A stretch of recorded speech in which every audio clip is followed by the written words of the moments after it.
Are you stuck in a corporate job and need some motivation to start something of your own?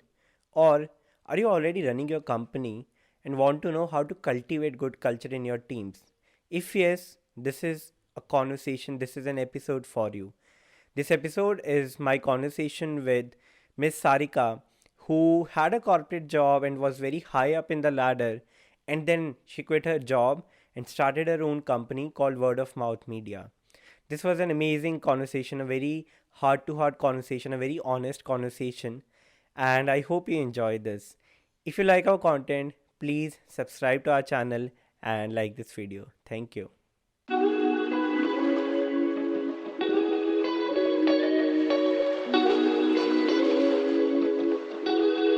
Sarika ma'am, welcome to the Jantak show. I think specifically for this, I've been very excited because I think I emailed you. It's been almost 2 months when Yes. I got to know that I'll get to be on a podcast with you. Yeah. So I've been very, very excited.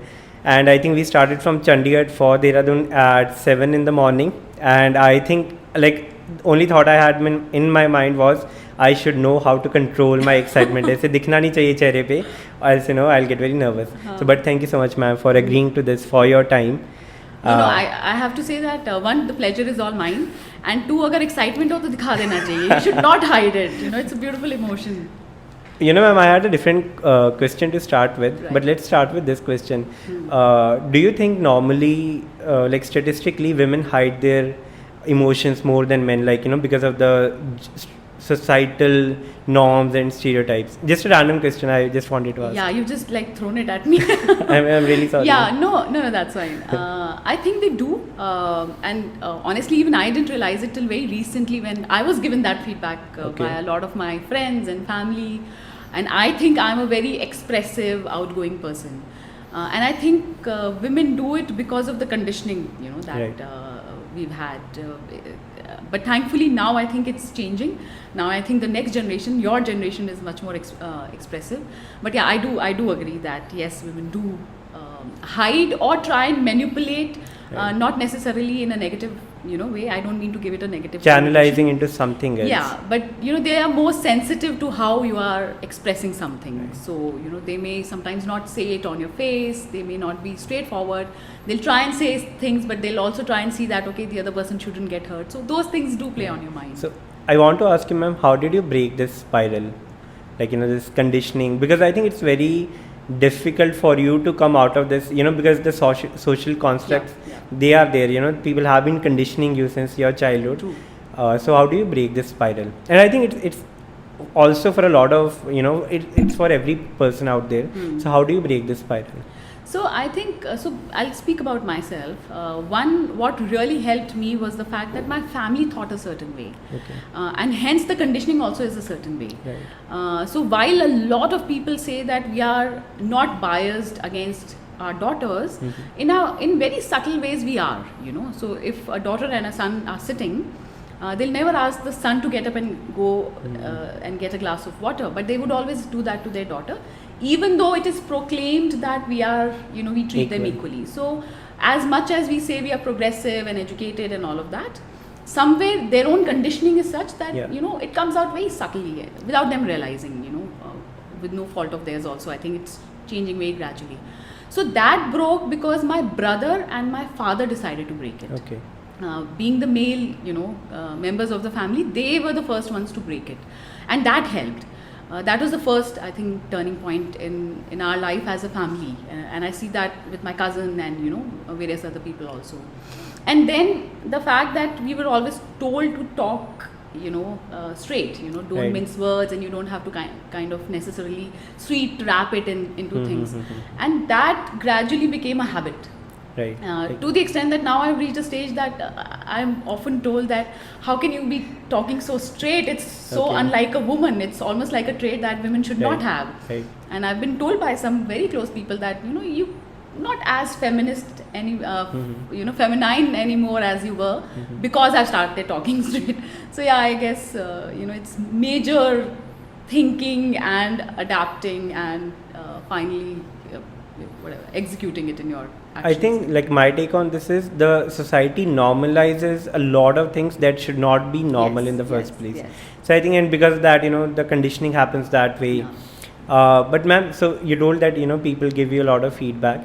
So, and because you are a CEO of a company, how do you make sure you get real feedback? Because when you are on a like in an executive position, people often put you on a pedestal and they're not able to see you give you real feedback. Yeah. They're probably afraid of you, or they just don't want to offend their boss. So how do you make sure Yeah. that you welcome feedback, and how do you make sure that you get the real feedback? So I'll break this point into two, Okay. Manik. So in my case, I worked with a very, very big corporate before I, finally came and took over Yes, this ma'am. organization. So giving feedback to somebody working under you is always very, very easy. So Right. I got a lot of feedback when I was working, in my earlier organizations, which was very direct to say that this is what you're good at, this is not what you're good at, etc. From the time I've come and taken over this organization, which is our own organization, Right. you're right that giving feedback to somebody who's above you, who's running the company or who owns the company, can be very different unless as a leader you decide to create a certain kind of culture. Okay. And I completely believe that any culture, family, organization, country, state, any organization, the leader decides how that organization is going to operate. So Right. the culture is driven by whoever is heading that. Absolutely. And thankfully, and I can vouch for it because I know, you've just met the people in the morning. I think internet also validates that. So we are talking about your company, Yeah. and we are looking, the reviews on the internet, Right. and everyone has absolutely amazing feedback in Thank terms you. of culture Thank you. for your company. Yeah. So I'll ask you a question after this. So going back to what I was saying, I think if you decide to create a certain culture, and in our organization we have managed to create a culture where anybody can walk up to you and say anything. Okay. It is really funny. Yesterday only we was all sitting in right here in this room. My entire leadership team is here from all over India. Okay. And after everything, we did a very, very candid, informal 360-degree review. And Okay. my partner Jimmy and I were the first ones to stand, there and say, okay, now you first start and start with us, and then we'll go to everybody Okay. else. And at that time, they are very, very brutal and in your face to say that this is what you do right, this is Okay. what you don't do right, so you better correct. And so yes, it's possible. And how do you do it? You do it by creating that culture. Right. And also not getting threatened by it. Somewhere at the back of your mind, you have to remember that it's actually for your own good and for the good of any organization. I believe it's not a personal attack on you, but how you can improve your leadership, or Yeah. how you can help in improving the organizational culture, Absolutely, right? absolutely. So ma'am, I asked this question to everyone. So you talked about how the founder drives the culture, right? And I think it comes from your personal values. Your personal value transcends into the organizational values, and then it sort of creates the culture. So what are your personal values? Right. So I completely agree to what you're saying. I do feel that whoever you are as a person Okay. is what you bring to your work life also. If you Yeah. manage to be somebody else at work and somebody else in your personal life, then there is a split personality happening. Okay. And in either of the places, you're not being honest. So either you're not true at work or you're not true at home, because your personality should show in both the places, in equal measures. So yes, you do. What are my personal values? I think I really believe in authenticity. Okay. And I'm very okay talking about anything that has happened, things that I'm ashamed of, things that I've done wrong, things that I stand for, etc., etc. I do feel that it should show in everything that you do, and that also shows in our cultural, organizational Right. values. I do feel that if you believe in something, you need to stand for it and fight for it. So I'm a firm believer of that. Other than that, in our organization, loyalty, wafadari, Right. vinamrata, Humble, humility. yes, humility, seva bhav, bravery, bahaduri is what we put as values over and above, Okay. what I've just said. So ma'am, you're working in a corporate, right? And then now you're running your own company. Yeah. I have a few questions about that. Sure. What is something that you learned in corporate that you will absolutely not, bring into your own company? That hierarchy is very important. I don't think it is. Okay. I think people need to be respected irrespective of their positions and number of years, etc. Like meritocracy. Meritocracy, yes, completely, and even otherwise. One, of course, if the person has merit, he or she has to grow.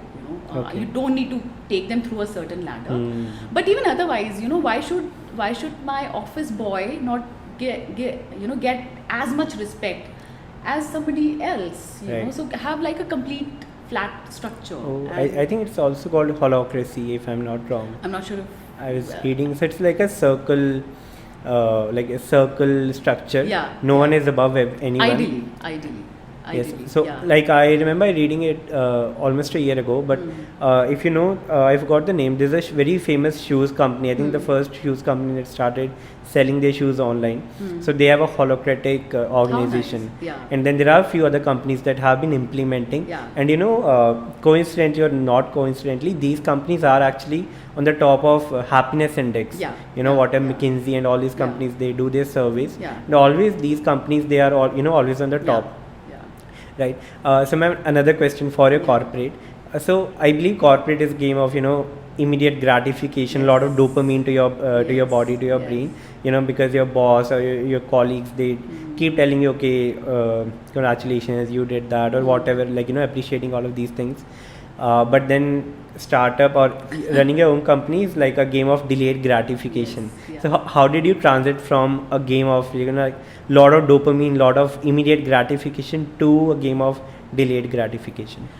Right. So I think when you have your own business, Okay. of course, I'm still waiting for that gratification to happen. By the way, I took over. Do 5 you years expect back. that? Do you expect ki Yes, aayegi, yes. it's going to be there? Yes, Right. there is hope. But I think the whole mindset is that you own it, Right. and hence you do not look at gratification in material things. Right. But there's a lot of gratification in the work you're doing. So, the success of a small project is very, very humbling. I know that I was talking to my team only last week, and I had tears in my eyes because I was actually telling them, thank you for being with me during this period, etc., etc., and it was so overwhelming. So while what I'm trying to say is that the emotional gratification is so high, and the sense of achievement and that this is your baby and you're growing it is so high that you do not think of the material gratification. I think it's like finding happiness in small things. Completely. So in my team currently, for example, and we have multiple verticals, and now I've been working with some of these kids for the last 5 years. Okay. I know how they are growing, so it's almost like seeing your own child grow. Yes. And I can almost in my mind visualize, okay, this person is going to take over this role in some time, and I'm also grooming that person like that. So I think that sense of achievement is way higher than any material achievement I may have received. And not that you don't get that, but I think this completely overtakes. Well, like different kind of gratification. Completely. So gratification is there. It's Okay. just that the currency has changed, and you have to now look at a different currency for that. So I'll make a few observations, ma'am. First, I think you are emotionally attached to your company, I am. and then there are two different school of thoughts. One is don't get attached to your company, run it, get funding or whatever, like grow it, and then do an exit and start something different to serve the society or whatever in different manner. Sure. And then there's a school of thought, you nurture your company like a baby. So what is it for you? Like you've already answered, but Yeah. if you can talk more about it. So clearly the latter, Yes. needless to say. But I do feel that I would like to be detached to the extent that I will let the next generation take over in some time. I don't want to be taking the decisions I'm taking today 5 years from now. Okay. So my role here also is to groom people enough so that they are in the position that I am today, and I'll do something else. But can I think of selling and going away? I don't know. I don't think I can. If they decide to do it, it's their call. I think the baton would be handed over to them in some time. But I would like to nurture it, and I do feel it's almost like raising your own child. I remember having an offsite 3 years back in Agra, and I went to Vineet, my brother and Okay. partner here, and I was just so overwhelmed, and it was just a strategy meet. Oh, But overwhelmed with what? with the fact that we are such a small company, we took our Oh. team to Agra, we did an offsite like a big corporate would do. We tried telling them ये ऐसा culture होता है, ऐसे strategy होती है. You know, that entire thing, it's like taking very little steps, holding their hands or the company's hand, and then, you know, taking it to the next level. So completely nurturing is the space I'd like to be in. Right. So my second observation is you are very mindful of whatever you do, and I think in one of your answers you also kind of mentioned in, you know, how you are very mindful, and when you're talking about you know, the emotional gratification, it also shows that you are very mindful of whatever your team has been doing or whatever you have been doing, right? So I want to ask if you are mindful, yes or no. If you are, do you have any technique for that? Because I do, but I'll talk about that later. Sure. If I'm mindful, I would like to think I am. Okay. Maybe sometimes I could be, you know, it's something I'll also have to ask my team and people around me that am I insensitive to them sometimes or no. But I would like to think that I'm mindful, one. Okay. Is there a technique? I don't think there is a technique, but I do feel that if your empathy level is high, you would automatically be mindful. So it does concern me if I've told my office boy to come at a certain time and I've asked him to wait. Okay. You know? It's not that I'll not be worried that, oh, that guy is waiting for me. He may be whatever in the organization, but he's still, you know, equally important. So yeah, to that extent I am. Technique नहीं पता यार मुझे consciously कैसे करते हैं मुझे नहीं पता.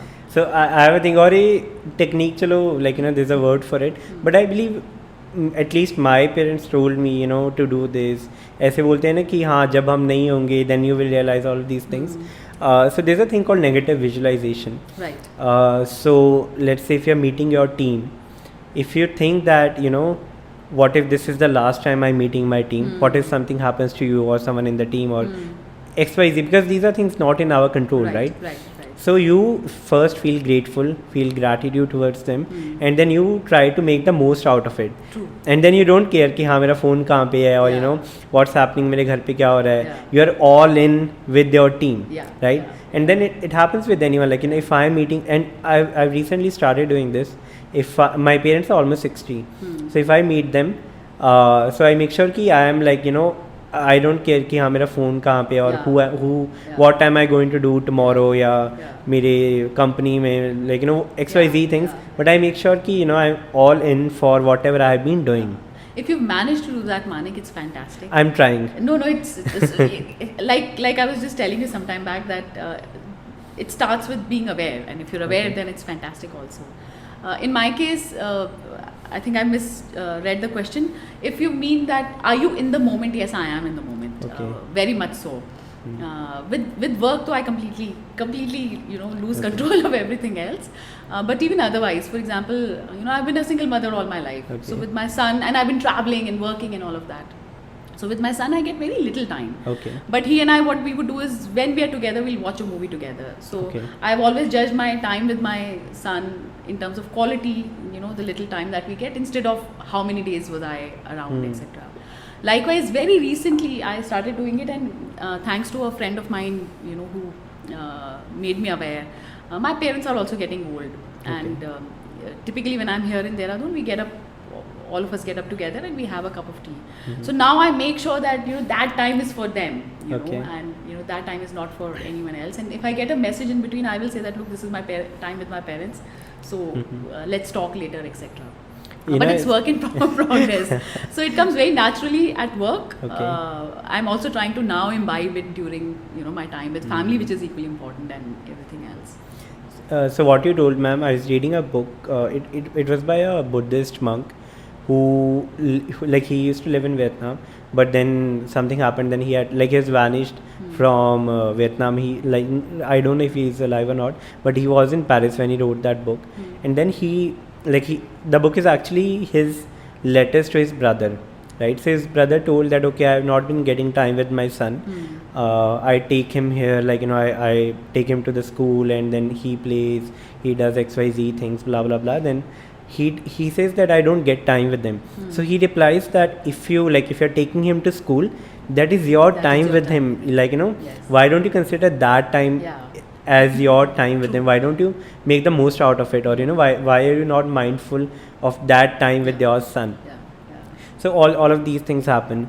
But then, like, even I've been trying to do that, and I hope I get very, like, you know, I try to be better every day. Basically, that's what I want to say. Starts with that one. Yeah. So, ma'am, you're talking about your son, and this is a question like straight from my sister, who is like 7 years older than me, and she is like, I would say borderline warned me that if I did not ask you, like I will not get the perks whatever I've been getting. So she asked me what would be the one, if you could only give one advice to your son, what would that be?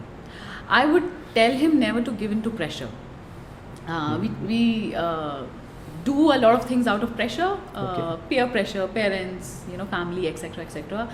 To get married at a certain age, to have a certain profession, etc. At least in my generation, it used to happen a lot. Yes. And as much as I think I will not put pressure, I don't know whether I do that as a parent, but I would still advise on the other side to my son that never give in to that pressure. Finally, do your own thing. You'll land just fine. It's all right. What's been a top learning from your team? And I hope your team, watches this video and they thank me after that. But what's been your top learning from your team? From them to me. Yes, from them.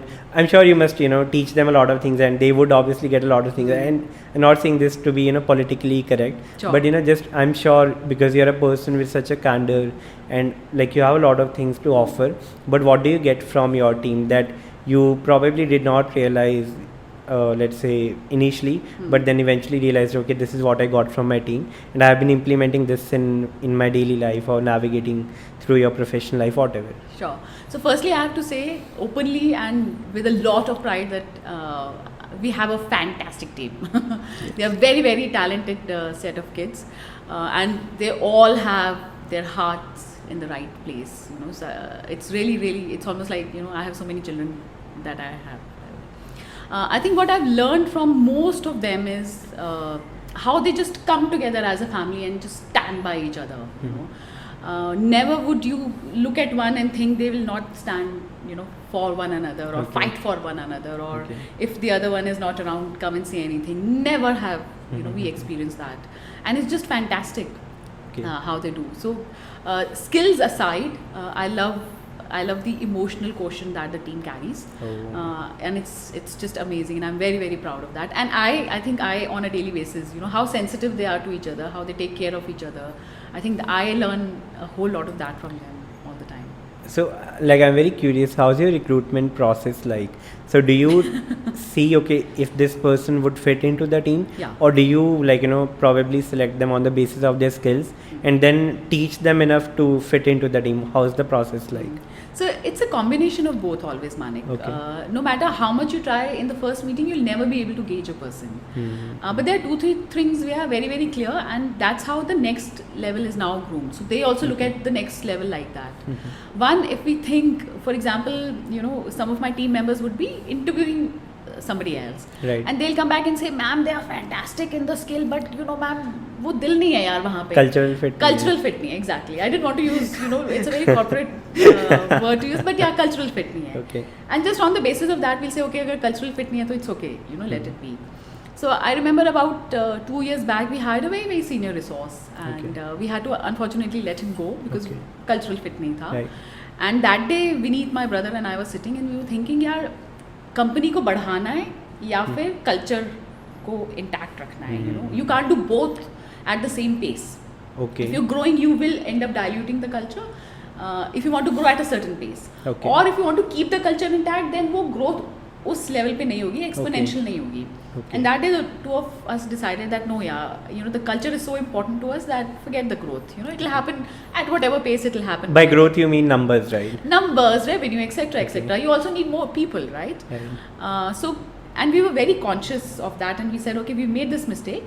Thankfully, we realized, and we had to ask that person to leave. But from here on, we will not focus on growth. We will only focus on this because this is sacrosanct.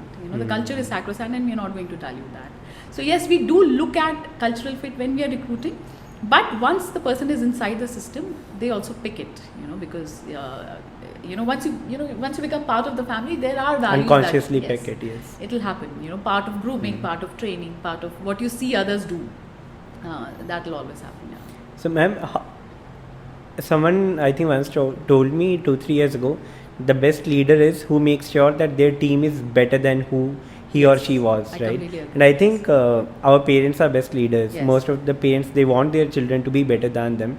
So how do you make sure that your children also known as your team, Yeah. how are they better than you or Vineet sir or the third co-founder? Like, how do you make sure that they are better than you? So how to nahi pata Mani, but they already are. Okay. I know they are one, definitely more talented. I wish I was half as talented as they are in their 20s. And two, what you're saying is right. For a leader to also grow, you have to create more leaders under you. That's the only way to grow.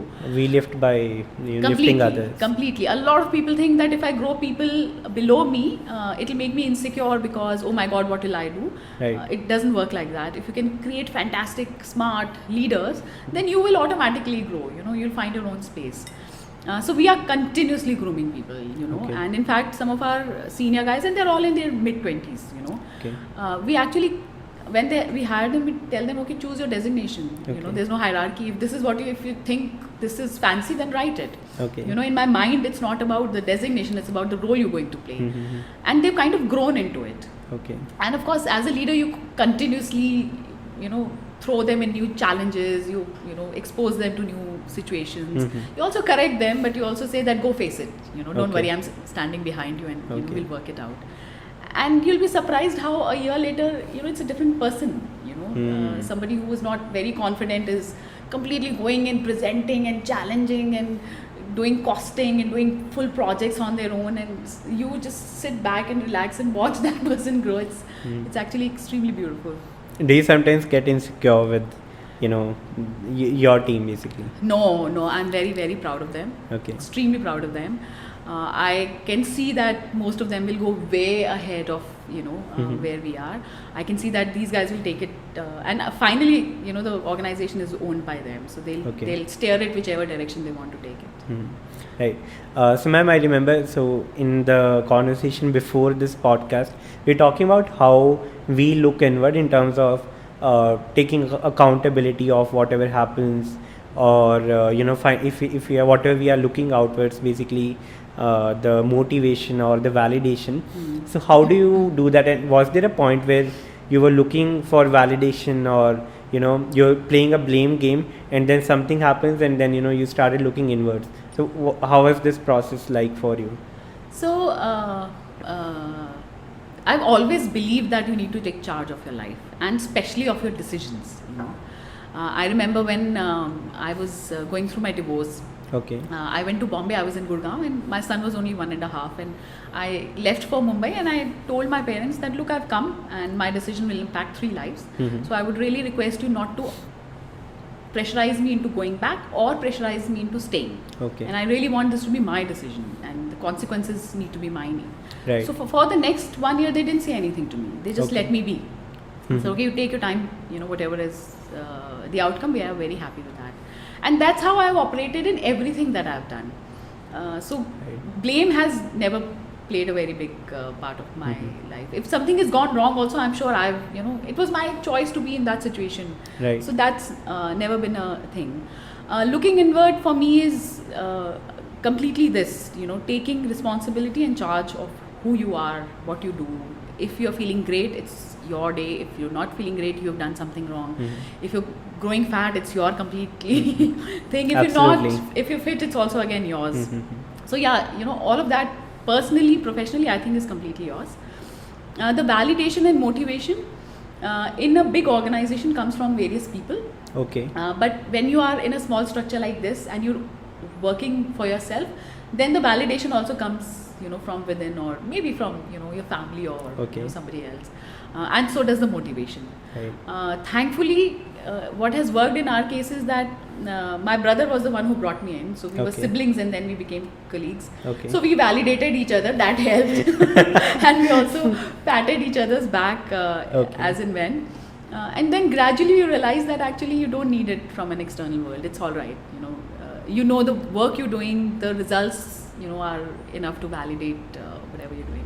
Okay, so I want to explore this brother-sister, relationship. And do you still, because your colleagues, you're working together, and you're leading a team, and you have to be whatever you are. But do you also fight on silly things? Because I do, like random things. I'll tell you what happened even today. So like I was traveling and then my sister texts me, okay, you ordered something from, let's say, my Flipkart ID, and you used this, you used this money and you did not pay the bill, and now my account is suspended, and we randomly fought. So do you still fight on silly things? And if that happens, how do you make sure that that does not impact your not corporate but your business Work life? Yes. Yeah. So it's a very interesting question, Manik. My brother and I are only 2 years apart, Okay. but he's always considered me his daughter more than his sister. Okay. I remember when I was in 9th standard, he used to say, "Iska Kanyadan main karunga," and he was only Okay. in 11th. Okay. So somehow we've grown with that mindset, but we've also been each other's biggest confidants and friends, and also critiques, Okay. and that's how we've grown. So we are really, really thick. But when he brought me into the workspace, it was the first time that we were thrown together in a professional space. Till Okay. that time it was a sibling relationship. From there on, it also became a colleagues relationship. And suddenly we realized that, भाई तो ठीक है, मगर ये कहाँ से आ रहा है? Or what happened to my little sister? Why is she challenging my Yeah. decisions? So it took us some time to settle down and adjust to each other's work styles. Yes, yes. And then within a year we realized that okay, this is the other person's work style, and we also realized, thankfully, that we have very exclusive skills. So he's very okay. creative and he's very expressive. I'm more business person and I'm more execution person and all of that. Okay. So He's a dreamer, you're a doer, right? completely. Sometimes I have to tell him that, look, what you're dreaming I can't do, so don't go and commit to the world. So but it helps us because it makes us great partners in Absolutely. work, because our skills are very, very different. And do we fight? Yes, we fight all the time, and it hurts the most because you love the other person the most. Yes. But what we both realize is that our intent is right. Our hearts are in the right place, so we've never questioned each other's intent ever. We may be disagreeing. We've had very, very big disagreements. We've completely said that you go your way, I'll go my way. I don't agree to this decision. COVID threw us in a situation where we said no, we'll take the company this way. I said no, we'll take the company that way. But during the toughest of times, the one thing we didn't do was question the intent. And when the intent is right, the way of thinking may be different, then you don't disagree at a heart level. You just disagree at a surface level for that decision. And then you cool down and come back and you're back normal. So I watch a sitcom called Modern Family. Yes, I love that.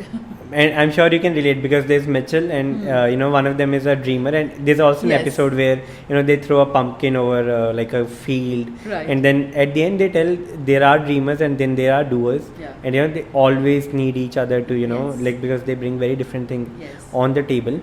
Right. And ma'am, something that you said about intent, this is something like for me it has changed over the years. First I used to be like focusing on the intent, but now I focus more on the actions, right? Because right now I believe actions are they speak more than the intent. So what is it for you now?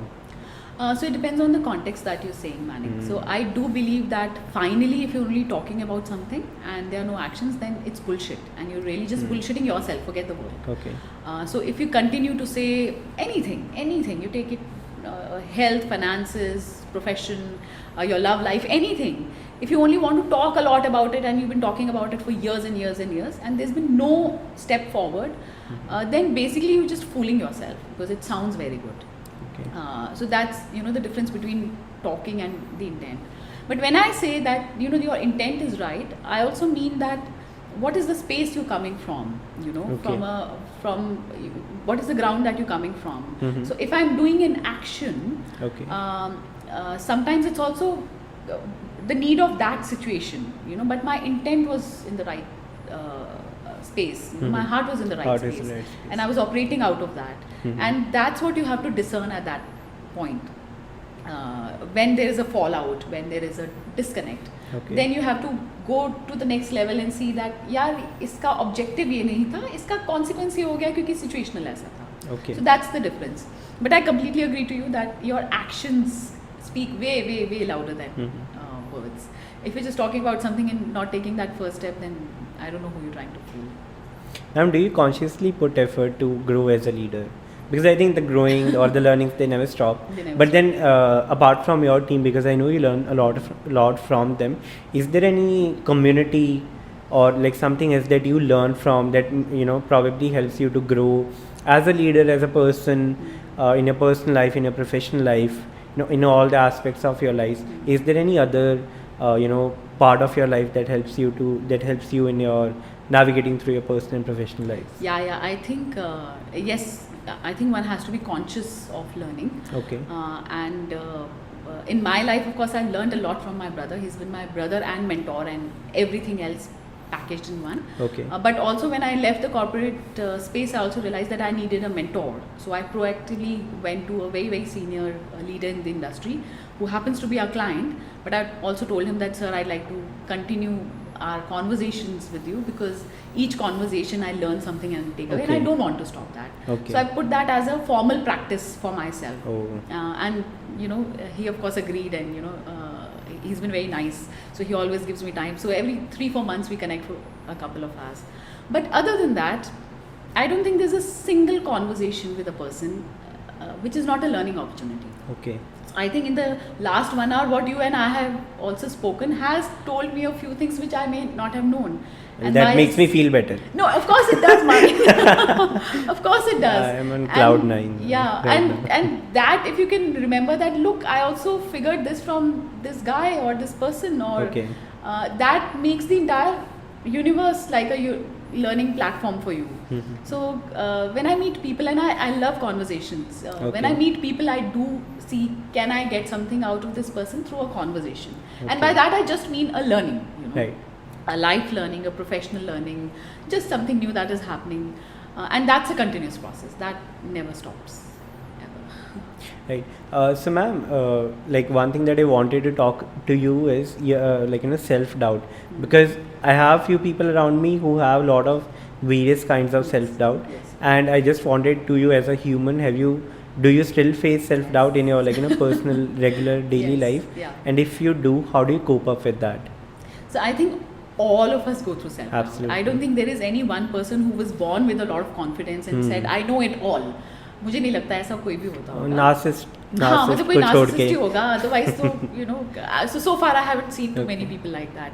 Unless they're trying to hide another complex. Insecurities को hide करने के लिए, insecurity को वो अपना superiority Superiority complex complex, में yes. hide करते हैं. But do I go through that? Yes, I do. I also think that when I look at Sarika Panchi of 20 years back versus Sarika Panchi of today, it's been a huge transition. Okay. In fact, some of my school time friends would vouch for that, to say that no, she was Okay. very, very different. Okay. So yes, self-doubt was always there. I was an extremely shy person. I could never speak to anybody. Okay. I would always be in the far end of the room trying to hide. Reading a book? Not always reading a book. Sometimes just hiding in the shadows and not wanting to become Okay. in the limelight or wherever. My brother was always, in the fore, and I was somewhere in the background. Okay. Always. And I guess the doubt goes every time you try something new, and then you realize that actually itna bura nahi tha. I can do it. Mm-hmm. So you get a little confidence. Okay. And then you take another step, and next time you get a little more confidence. And it applies to everything. You go on the stage the first time, you are super nervous, Okay. your voice has a shiver, your face is going Yes. red. The 10th time, it's not that bad. Okay. And the same thing applies to anything. You do a new project, it's the same. You make a new girlfriend, I'm sure it is the same. Anything, and you apply it to anything the first time, it's always difficult. The only way to overcome is to jump into it and figure it out. I think it also depends कि तुम्हारा measure क्या है. If let's say I'm starting a podcast और मेरा measure है कि I want to compete with the best podcast of Yes. world, Joe Yes. Rogan, or Yes. if in India we talk about Ranveer Allahabadi, who is like a Yeah. great podcaster, then obviously I will have a lot of self-doubt, Yeah. disappointment as well. Yeah. But then if I think कि हाँ, when I did my first podcast and when I'm doing, let's say, my 20th podcast, I've come a long way. Yeah.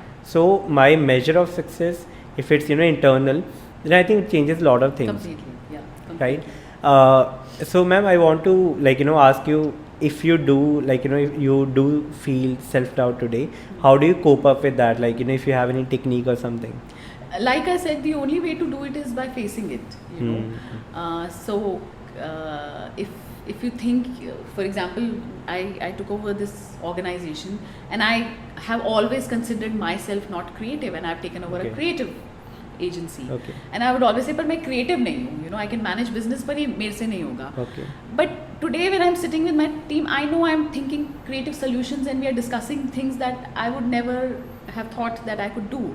And it has only happened because, well, you started doing it one day, you know. So it's like, जब आप cycle चलाना सीखते हो तो कैसे एक दिन सीख जाते हो.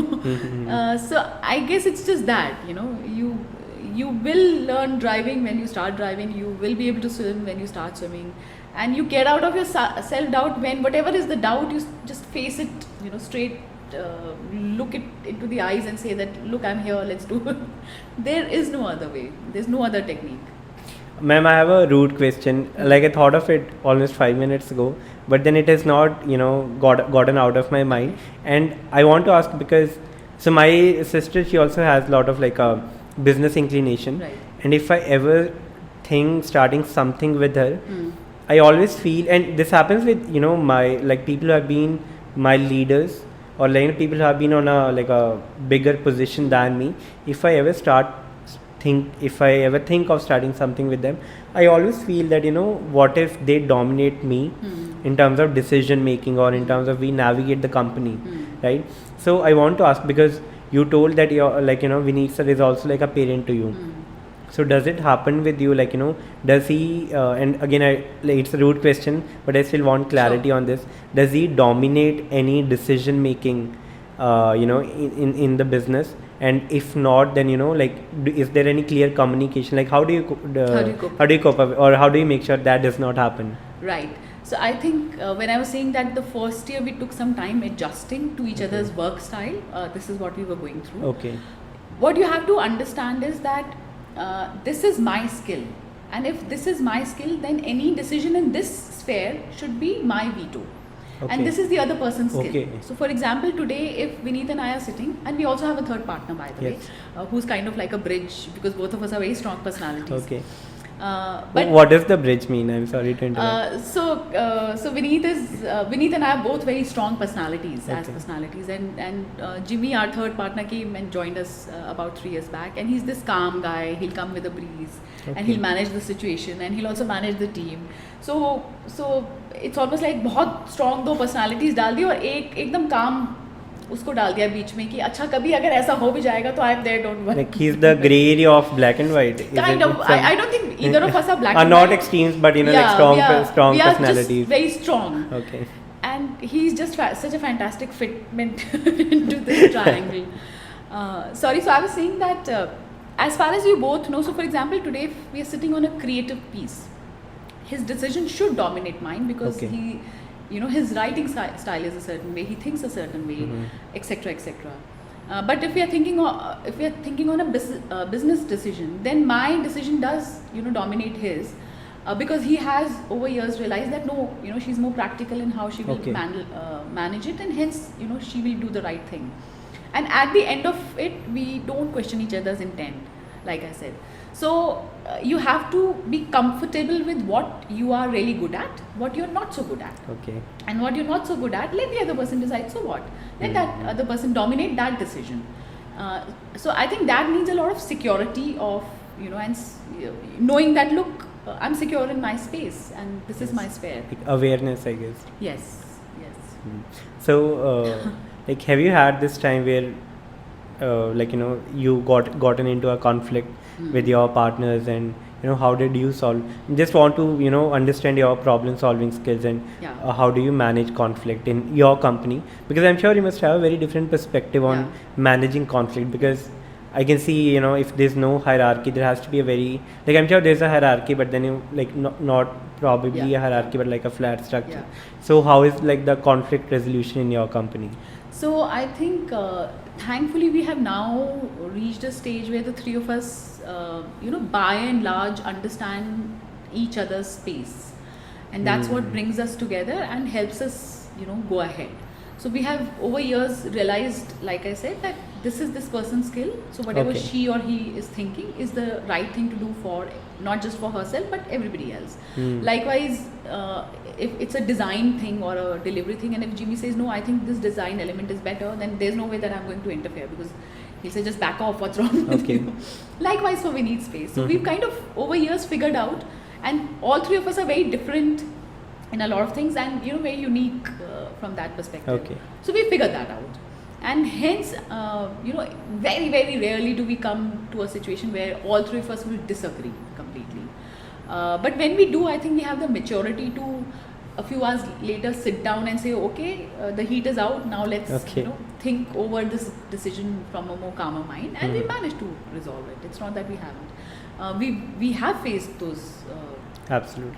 especially COVID. I think that presented us with a lot of difficult situations. What do you do with people? How do you deal with them? What is the communication that needs to go, etc., etc. Okay. So yes, we've had our disconnects, but thankfully अगले दिन तक समझ में आ जाता है कि ये ऐसे काम नहीं Okay, चलेगा. like sleeping over Yes. the idea or Yeah, whatever. Yeah, because whether you like it or no, all our decisions are emotional. Okay. At that, all our decisions are emotional, right? So when you take a step back and you say, okay, maybe here I was being a little over emotional, and maybe I need to keep my emotion aside and look at it from a more pragmatic point of view, it you know, the solution appears.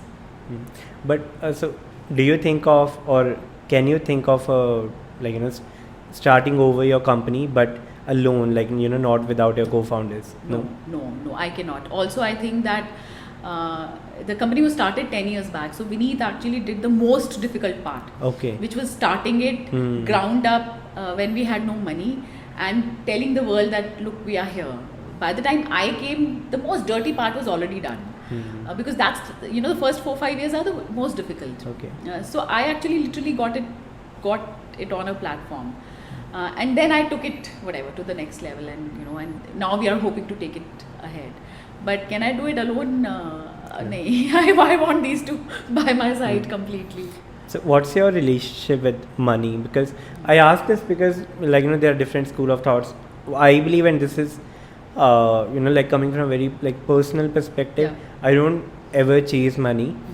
I believe ki, you know, you do things, and then if money is just like, you know, probably a fuel for you to Yeah. serve the bigger purpose, right? So what's your relationship with money? Because I see a lot of, you know, investments and like, you know, various kind of money books. Huh. So what's your relationship? So these books are very very old, by the way. Okay. So I think money is important for you to be comfortable, and for you to not be under stress all the time. Okay. But that's only like the first layer. Beyond that, you don't really need to chase it, because so you know, as a family we went bankrupt in 2008, Okay.